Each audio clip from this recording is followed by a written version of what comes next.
नमस्कार, स्वागत है आपका न्यूज इंडिया में और मैं हूं आपके साथ मुस्कान। तो चलिए बुलेटिन का आगाज करते हैं। कल विधानसभा में प्रदेश का बजट पेश हुआ, जिसको लेकर पूर्व सीएम भूपेंद्र सिंह हुड्डा ने कड़ी प्रतिक्रिया दी है। भूपेंद्र सिंह हुड्डा ने बजट को निराशाजनक बताया है। प्रेस कॉन्फ्रेंस कर मीडिया में मुखातिब होते हुए उन्होंने कहा कि बीजेपी का बजट प्रदेश हित में नहीं है, क्योंकि बजट में किसी वर्ग के लिए कोई राहत नहीं दी गई है, बल्कि कृषि और शिक्षा में तो बजट में कटौती की गई है। लंबा बजट स्पीच हुई, विजन कोई विजन नहीं है, सिर्फ प्रयास किया गया लोगों को कंफ्यूज करने के लिए, जगलरी ऑफ वर्ड्स फिगर्स से लोगों को कंफ्यूज करने के लिए किया गया। इन्वेस्टमेंट कुल जब से हमारी सरकार आई है 24,000 करोड़ की आई है और 32,000 को एम्प्लॉयमेंट मिली है, लेकिन वो कहाँ गई बात हैपनिंग इन हरियाणा, जहाँ ये लिखा था 5,47,000 या 87,000 के MOU साइन हो गए और 2 लाख आदमियों को रोजगार मिलेगा। अब आगे कितना रोजगार दे पाएगी, कितनी इन्वेस्टमेंट आएगी, ना तो जो ओल्ड एज पेंशन है, जो वायदा था इनका 5100 तो घोषणा पत्र में जेजेपी का था और 3100 शायद भाजपा, 3100 बीजेपी का था। नो वे 250 से लेकर 250 रुपये बढ़ाया है। महंगाई कितनी बढ़ गई ये भी अंदाजा है। हम सोचते थे कि कुछ ना कुछ रियायत दी जाएगी। मैंने बार बार कहा था कि कम से कम डीजल में जो स्टेट का वैट है, जो हमारे समय में था उससे दुगना ये कर चुके हैं, उसको तो कम करो ताकि किसान को राहत मिले। आपने कहा चर्चा एजुकेशन है, कृषि है, इसका बजट कम किया गया। टोटल जो रेवेन्यू रिसीप्ट है उसका interest payment and repayment of डेब्ट, टोटल रेवेन्यू इसका 45% जो है 2020-21 में था, वो बढ़कर अब क्योंकि और ले लिया इन्होंने, वो 54.6% हो गया। मुख्यमंत्री जी गवर्नर पे जवाब दे रहे थे तो मैंने कहा था भाई एग्रीकल्चर पे हमारे समय में टैक्स था, फर्टिलाइजर में अब 5% टैक्स लगा और पेस्टिसाइड पे 12% और 18% तक का टैक्स लगा है। तो मुख्यमंत्री जी ने कहा नहीं, सब पे 5% है, ये रिकॉर्ड की बात है। 12% आप देखें पेस्टिसाइड्स पे, जिंक पे 12% और पेस्टिसाइड जिंक पे 12% और पेस्टिसाइड्स पे जो है 18% बढ़ा, और जो आपका लेबर रेट है 205 से 347 रुपये पहुंच गया। तो कितनी महंगाई का सामना इसको करना पड़ा है। बजट जो है वो प्रदेश के हित में नहीं होता है। खाली बजट स्पीच पे ताली बजवा दो और चले जाओ, उससे आम आदमी यानी राहत किसी को नहीं दी गई।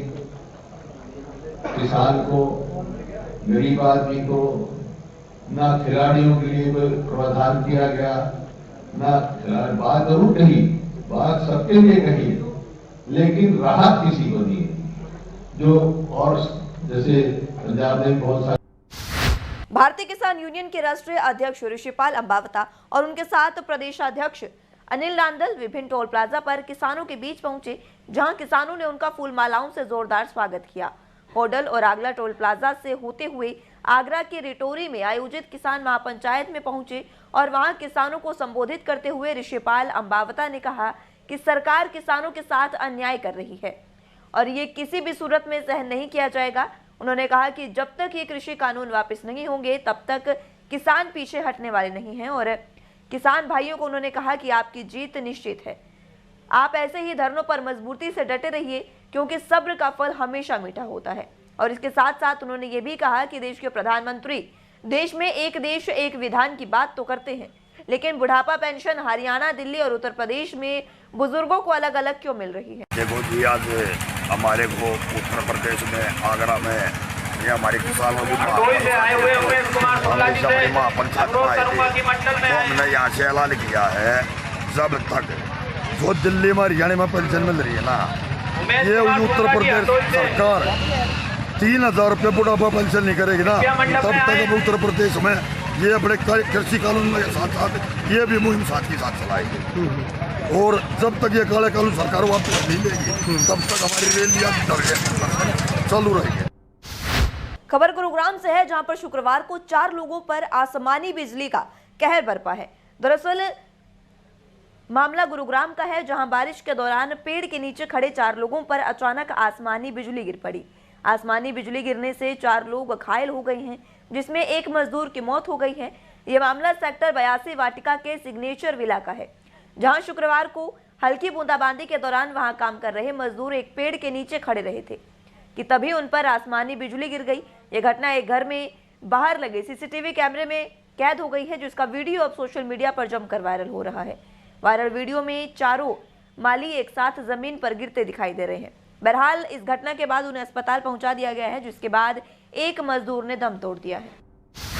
खबर रोहतक से है, जहां पर मदीना गांव के पूर्व सरपंच पर एक महिला से छेड़छाड़ करने का आरोप लगा है, जिस पर उसकी जमकर पिटाई कर दी गई। दरअसल मदीना गांव के पूर्व सरपंच सुनील उर्फ कल्लू के महिला कमलेश संतो कुलदीप पर हाथापाई और मारपीट करने का आरोप लगा है। चौकी प्रभारी सुरेश का कहना है कि शहर के क्रांति चौक पर मदीना गांव में पूर्व सरपंच सुनील हैं, उसी गांव के रहने वाली महिला कमलेश संतो और कुलदीप की जमीन को लेकर कहासुनी हो गई। इसी दौरान महिलाओं ने पूर्व सरपंच के साथ हाथापाई की घटना को अंजाम दिया। वहीं दूसरी तरफ महिला का कहना है कि उसके साथ बदतमीजी की गई है और शनिवार को इस बारे में शिकायत दी जाएगी। फसल की अच्छी उपज और केमिकल के इस्तेमाल से आपको बचाने के लिए ग्रीन विजन ओरा खाद आपके लिए लेकर आया है गाय के गोबर से केंचुए द्वारा तैयार की गई प्योर ऑर्गेनिक खाद। तो अब कहीं और क्यों जाना, ग्रीन विजन की जैविक खाद का उपयोग करें और अपनी कृषि की उपज को बढ़ाते चले। ग्रीन विजन ओरा खाद का यही है लक्ष्य। खबर रोहतक से है, जहां पर ग्रुप मुख्यालय रोहतक में ग्रुप ब्रिगेडियर रोहित नौटियाल के नेतृत्व में आने वाले 75वें स्वतंत्रता दिवस समारोह में पूर्व एनसीसी के द्वारा वीर शहीदों की प्रतिमा का रखरखाव का दायित्व के तहत 2nd हरियाणा बटालियन और 1st हरियाणा बटालियन ने सामूहिक रूप से शहीद कैप्टन दीपक शर्मा कीर्ति चक्र से जो नवाजे जा चुके हैं, उनकी प्रतिमा का रखरखाव का दायित्व लेते हुए प्रतिमा सम्मान कार्यक्रम का आयोजन किया, जिसमें बतौर मुख्य अतिथि मेजर गायत्री देवी एसडीएम महम, विशिष्ट अतिथि के तौर पर नरेश शर्मा मौजूद रहे। सर्वप्रथम दीपक शर्मा कीर्ति चक्र की प्रतिमा पर गंगाजल से अभिषेक कर साफ सफाई का कार्य किया गया।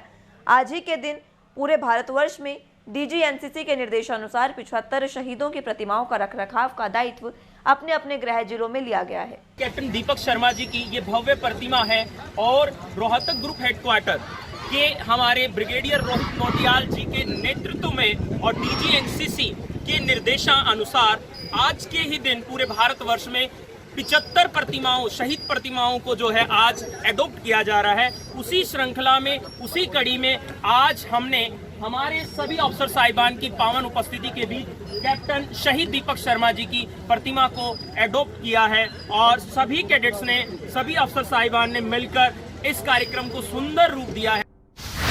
वहीं रोहतक में पाइपलाइन बिछाने का काम जोरों पर है। इसी कड़ी में वार्ड नंबर 4 में जिंद रोड पर स्विच बूस्टर में पाइपलाइन बिछाने के कार्य का रोहतक के महापौर मनमोहन गोयल और वार्ड पार्षद पप्पन गुरिया के द्वारा नारियल फोड़कर शुभारंभ किया गया।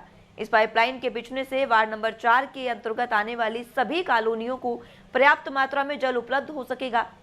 इस मौके पर रोहतक के mayor Manmohan Goyal, ward number 4 से पार्षद पप्पन गुरिया और निगम अधिकारी पंकज मौजूद रहे। 4 वार्ड का उद्घाटन मेयर साहब के नेतृत्व में हुआ है। वो लोगों की समस्याओं के अनुसार हुआ है। जो भी समस्याएं थी पानी की, लोगों को झांगलियों में, तइयों में पानी नहीं पहुँच रहा था, मेयर साहब वहाँ पर पानी पहुँचाने का कार्य करेंगे और आज ये काम शुरू भी कर दिया गया है।